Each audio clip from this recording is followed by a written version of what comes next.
Senator Risch. Next up is Senator Markey. Thank you, Mr. Chairman. I mean, this is all pretty simple to me. China has a plan. We don't have a plan.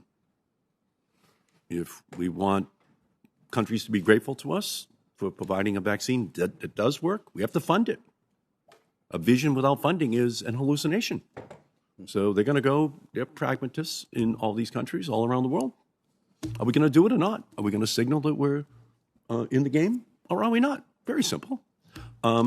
We now got a bill, we call it the Competes Act. We know it's the China bill. Actually, we're not supposed to say that word.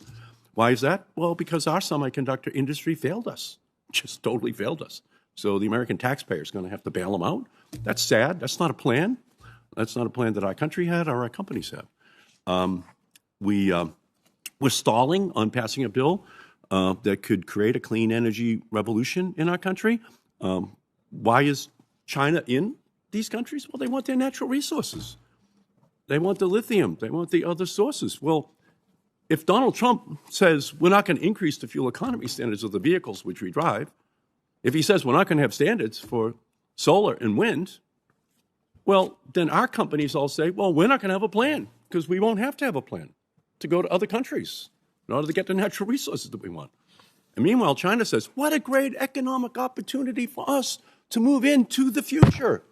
Thank you, American private sector. Thank you, American automotive industry, for not wanting to improve your fuel economy standards. Thank you to the Trump administration for slowing down dramatically the deployment of wind and solar in our country. Great. But don't be surprised that they're going to Chile, that they're going to Bolivia, that they're going to Argentina to lock up these resources. I'll just give you some really scary numbers.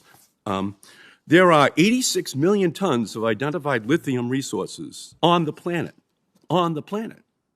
49 million of the 86 million are in the Golden Triangle. That's Argentina, Bolivia, Chile.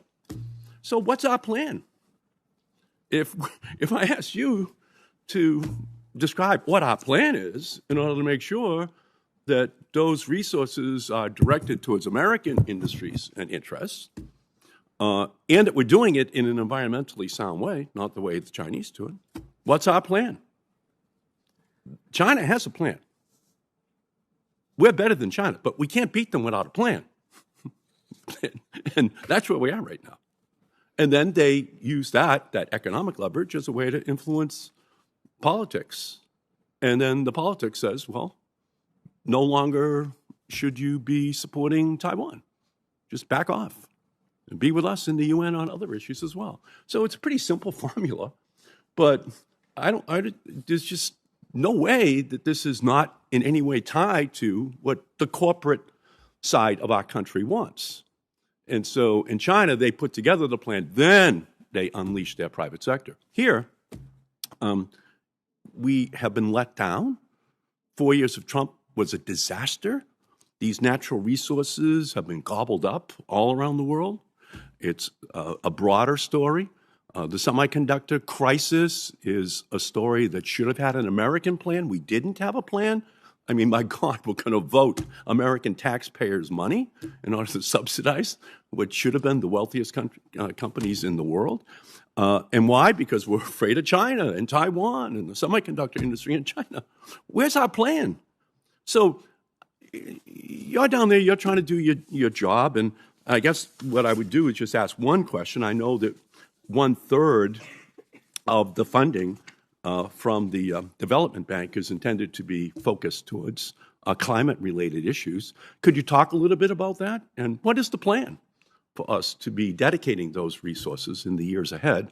And hopefully we will get full funding from all the members of the committee. Otherwise, we're going to be in total violation of the first law of holes, which is when you're in one, stop digging, because the holes we're in don't find lithium. They don't find any other valuable resources. We're just absolutely going to have crisis after crisis, all related to a lack of planning. So if you would, I would love to hear what the plan is for the bank.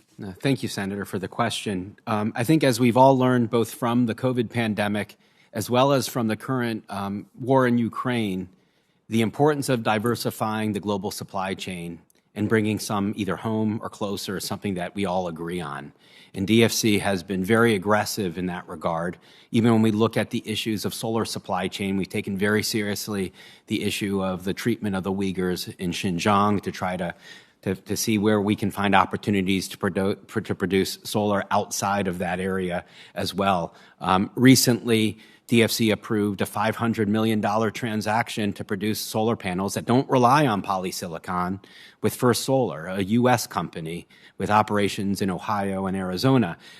So we continue to look for these opportunities to diversify the supply chain, working on critical minerals as well, and the other types of minerals and inputs that are going to be important for us to look towards the future and having a much more diverse energy and technology supply. We're also looking at other technologies as well that will allow us to be leaders in the future. A lot of the leading technologies in the renewable energy space are coming from the United States. We look at things like long-duration energy storage, hydrogen production. So we continue to work closely with U.S. companies and international partners to see what we can do to take that long-term view so that we're not set up for failure in the future. Okay, and all I would say in summary is if we don't pass this climate package right now, there's going to be a lot of crocodile tears that are going to be shed in another 3 or 4 years saying, oh, how did we get in this situation where China now controls all these additional sources as well? And of course, that just translates into politics. That's how they buy their way in.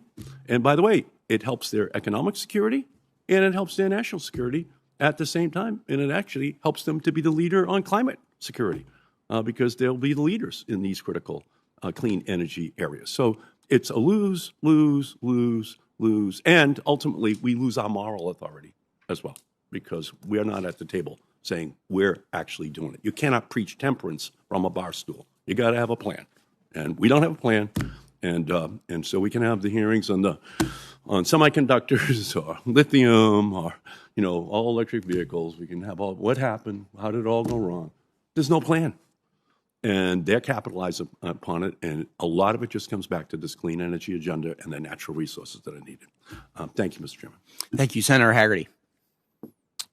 Thank you, Senator Kane. Senator Markey, just a follow-up point.